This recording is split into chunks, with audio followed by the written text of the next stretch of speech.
Thank you, Deputy Presiding Officer, and thank you for your statement, Cabinet Secretary. You're quite right that class size is a relevant factor for the educational attainment of children, and the Cabinet Secretary is also correct when she admits that class size isn't the only factor that needs dealing with.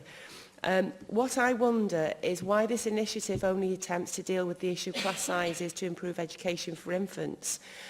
What will the Cabinet Secretary do to reduce class sizes at primary school level? You've told us that other steps will be taken, but there are no details of any, and as yet no funding proposed for them. Can you also give us some more details on what exactly is meant by high levels of additional learning needs, and specifically what you mean by high levels? And at what point will the Cabinet Secretary consider a school to have high levels of additional learning needs or free school meals or etc.? And finally, you talk about local authorities having to bid for the money and make a business case.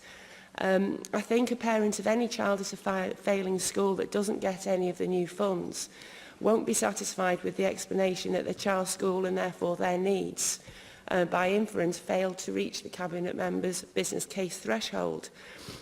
These are children, not business assets or liabilities, and all children, I'm sure you'll agree with me that all children have the right to a decent education, whichever school they're in and regardless of the school's circumstances or status. How are you going to improve performance at a failing school that doesn't present a sufficiently good business case to reduce class sizes? And with those concerns in mind, will you bring any proposals as to how funding will be awarded back to this chamber for endorsement by the Assembly members before the criteria is implemented? Thank you. Okay. Thank Michelle Brown for her questions and her recognition that this is a live issue for parents and for teachers, and I agree with her. Michelle asked about why this is only being used for infants.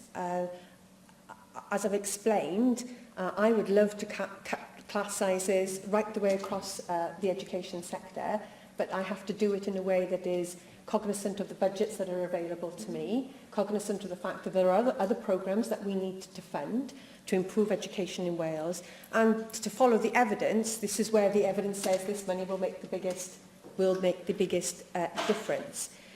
Michelle asked about classes with large numbers of additional learning needs. We do know that some schools do have a higher than average, national average, proportion of children with additional learning needs in that classroom, and that again is an area where we know that this money will make the biggest difference. So we will be looking at whether certain classes that have large numbers of pupils in them, but also have a significant proportion, a higher number than average of children with additional learning needs, whether they will be able to benefit, whether they can benefit from this. The member is quite right. There are other things that we need to do, and I am perfectly cognizant of that. Again, if I can quote the work that was done by the University of Toronto, and I will quote directly from them, the full gains of a class size reduction policy cannot be achieved if it's implemented without paying attention to other factors that support innovative teaching practice.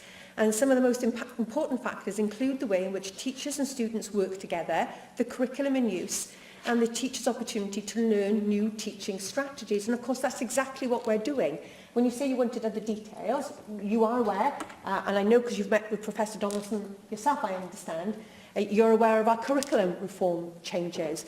I've already outlined in my statement that we are undertaking a radical reform of initial teacher training. We will publish new teaching standards later on this year. So this isn't being taken alone. This again is following the best international advice that this policy is being delivered in conjunction with all the other steps and reforms that we know will make sure that this policy is a successful part of our reform programme. And there are budgets associated with all those programmes, and I know you know that because you asked very difficult questions about that when I came to the committee about how I was spending money on the curriculum. So I know that you're aware of what the budget allocations are, because we answer questions in committee on that. Thank you.